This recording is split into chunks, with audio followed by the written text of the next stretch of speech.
Labas vakaras. Šiandien mūsų atviros studijos svečias Juozas Vėjelis, Lietuvos nacionalinis sporto treneris, Jonavos rajono bokso pradininkas. Ir būtų mano pirmas klausimas. Sakyt, kaip jūs papuolėt iš viso į boksą? Kai buvo dar jaunas vaikas, jūs pradėjot treniruotis, kodėl būtent pasirinkot tokią sporto šaką? Buvo 60-ieji metai, boksas Lietuvoje buvo tikrai populiarus, jau Šociko era buvo pasibaigus, bet buvo stiprus boksininkai. Tamulis, tuo metu iš viso didelė žvaigždė buvo. Ir daugelis vaikinų buvo svajonė, kad tik patekti į boksą. Asmeniškai klasėje per kūno kultūros pamokas stovėdavo paskutinis, mažiausias. Kaip ir dabar yra skriaužiami mažiukai, nepaslaptis mokyklose. Taip nelepino ir tada manęs. Taip kažkaip tai norėjusi sugebėti pastovėti biskį ir už save.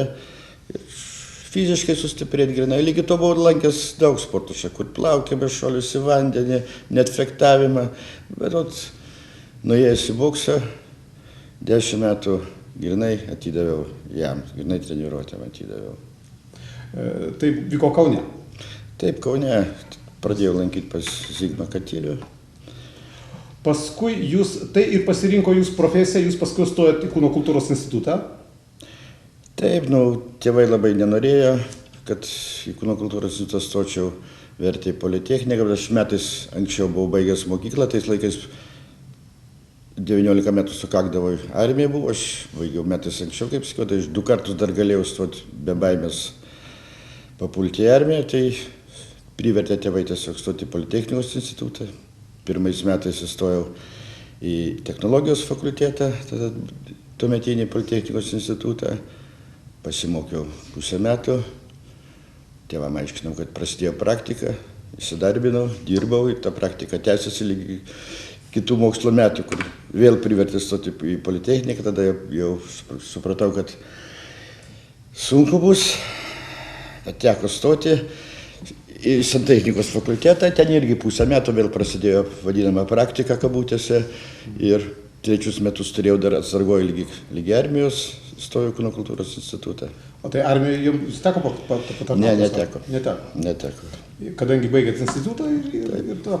O dabar jūs po to, kaip jūs įstojot, po 3 kursų jūs įsidarbinot Užusalių vidurinėje mokykloje. Kodėl būtent Užusalių mokykloje? Aš gimęs užaugęs Kaune, Kauną tiesiog perskaičiau 3 kursai baigti, buvo galima jau dirbti pagal specialybę, tuo metu aš dirbau Kauno radijo gamykloje, buvo galima dirbti, perskaičiau skelbimą Kauno tiesiog, kad reikalingi Jonavos rajone mokytojai, kas, Jonava netoli, susiekimas buvo labai geras tada, kas 10 minučių autobusai, kainos irgi nedidelės, atvažiavau pas tuometinis švietimo skyriaus vedėją Valeiką, jis kaip jaunam pasiūlė kaimą, man tarp to labiau žinojo, kad kaunietis pusiaukelė tarp Kauno Jonavos, Užusaliai, ir ten 2 metus atidirbau ir galiu pasakyti, kad su dideliu malonumu.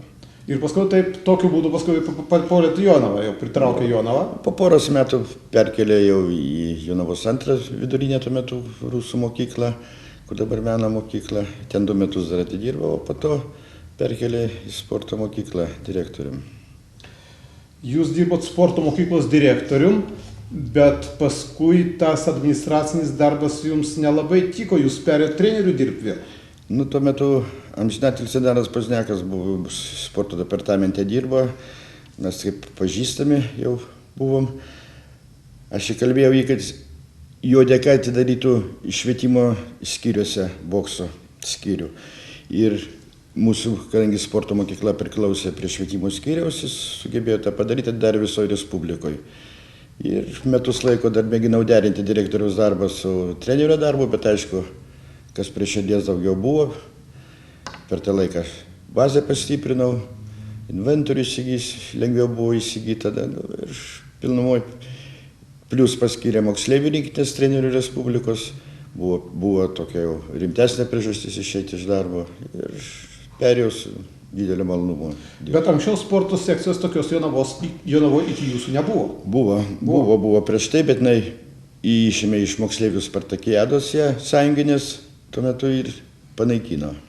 Buvo Dirbo, važinėjo iš Kauno treneris Buksas, paskiau vietiniai treneriai dirbo Bacevičius, Jonas. Po to jums teko dar padirbėti ir Panevėžio sporto mokykloje. Buvo garsioji Panevėžio sporto mokykloje, iš kurios išėjo daug sportininkų. Dabar tokių mokyklų jau nėra pas mus.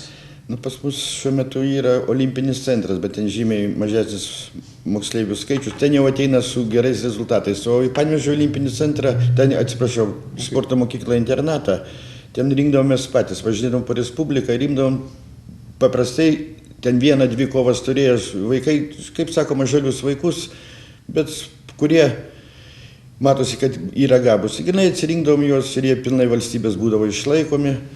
Ir sąlygos labai geros treniruotis būdavo, vietoj gyvendavo, vietoj treniruodavosi, geras maitinimas. Taip, kad ten irgi ir rezultatai buvo tikrai geri. Per 4 metus tikrai boksas iš internato turėjo naudą. Ir jūs būtumėte ten persikėlęs šis gyventi, jeigu nebūtų uždarytos Panevėžio mokyklos? Nu, gyventi, ten aš kaip ir būtų neprašiau, gyvenau spartietiškai, tam pačiam internate kambarį davė. Iš pradžių viešbutį, bet kaip sužinojau, kad viešbutį gyvenu, tai davė kambarį. Dabar jūs treniruojat vaikus čia pas mus Jonavoj, dar su jumis dirba dar 2 treneriai. Taip, dirba dar, nu kaip aš tą galima sakyti, jauni treneriai, treneris Mogenis ir antrailininkas jisai ir treneris Ramūnas Kulbis. O kiek vaikų jūs dabar treniruojat čia? Tai šiuo metu 46 vaikai pas mane yra, bet paprastai tie vaikai jų būna daugiau, kadangi labai didelis nubyrėjimas ir tai 40 ir 50 ir 60 būna kaip nuo oro sąlygų, nes kaip sakom priklauso geras oras, mažiau jų salėje.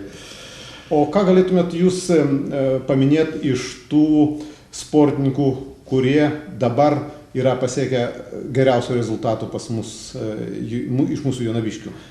Nu, yra ir Europos jaunių prizininkai, bronzos medalininkai, tai Meinardas Mykas, Mantas Barauskas, 5 vietos pasaulyje laimėtojas Kęstutis Antanavičius, jis ir suaugusių Pabaltijo čempionas, Vaidas Zubrikovas, rytoj išvyksta į Europos čempionatą Turkijoje, taip pat yra dar perspektyvių. Ignas Kodelis pernai Europoje pakliuvo į 10-uką, Respublikos čempionas. Šiuo metu po Zubriko išvažiuoja kitas Justas Mažajevas į Europos čempionatą Vengrijoje, taip pat Respublikos metų čempionas jaunių. Gabaus jaunimo yra. Ir tai yra nuopelnas jūsų pirmojo eilėje, aišku, bet tai yra ir mūsų savivaldybės. Aš taip suprantu, kad mūsų savivaldybė labai remia mūsų sportininkus, ant kiek jinai gali, aišku. Nu, kas malonu pasakyti, per Jonavos, su pertraukom, tegu būna per 42 metus, kai aš dirbau pedagoginį darbą, teko pragyventi daug merų rajono, bet kas malonu, nebuvo nei vieno, kuris būtų abejingas sportui. Tik iš teigiamos pusės buvo viskas ir šiuo metu tikrai jaučiasi didelė savivaldybės parama ir aišku, daug kas priklauso nuo tiesioginių viršininkų, tai galiu padėkoti Reginai Stuburienei direktoriai, nes tikrai niekad nieko nesako, jeigu yra rimtas klausimas. Tikrai labai daug padeda. Vis tik treneris tai yra pirmoji figūra, aš skaitau, ir kada jūs atėjote į Jonavą ir pradėjote treniruoti čia vaikus ir sportininkus aplamai, tada Jonava tapo žinoma boksininkais ir kad yra toks treneris ir kad yra boksininkai būtent iš Jonavos. Sakytų, o jūs nekvietė į Kauną vėl grįžti atgal, jūsų kolegos, jūsų draugai ten liko? Nu, buvo pasiūlymų, ne vien tik į Kauną, bet, pavyzdžiui, tos vietos keisti nesinori, tikrai ir susigyvenau su Jonava, pripratau, man kaip jau antras gimtasis miestas jinai tapo. Tai labiau kolektyvas, labai geras sporto centre ir taip dirbam, dabar skaitykit tryse, komanda tikrai gera, daug man padeda ir Ramūnas Kulbis, ir Aleksandras Mogenis, tikrai gera komanda ir nesinori niekaip keisti. Jūs, aišku, nesiruošiat išeiti į pensiją, kadangi jūs dar turite sveikatos, pats sportininkas ir jums užtenka ir energijos ir proto tam, kad tęsti savo darbą. Na, žinot, laiko atrodo užtektų, bet kad tikrai neužtenka jo, kad savo hobių, ten mano hobių žvejyba, mažai lieka, aš jau pensijai, bet sveikatos, dar kur leidžia sveikatą, tikrai neįsivaizduoju, ką aš daryčiau be darbo.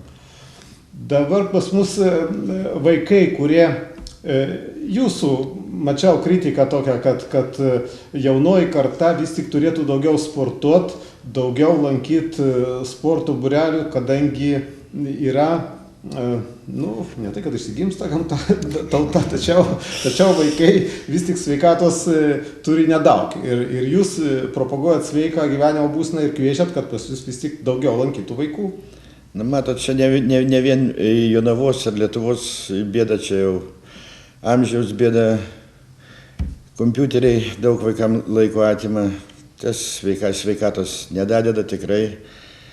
Čia, aišku, jie reikalingas dalykas, bet čia vaikam tai yra, skaitau, vaikų žalojimas, kur per naktį žaidžia, jie puikiai matom, kaip ateina į treniruotės, neįsimiegoja, į pamokas ateina neįsimiegoja, tėvai užmiega, jie įsijungia. Čia tas viršsvoris vaikų, vaikai neteisinga mityba, tas greitas maistas, tas viskas naudos tikrai neduoda ir vaikai fiziškai tikrai yra žymiai silpnesni.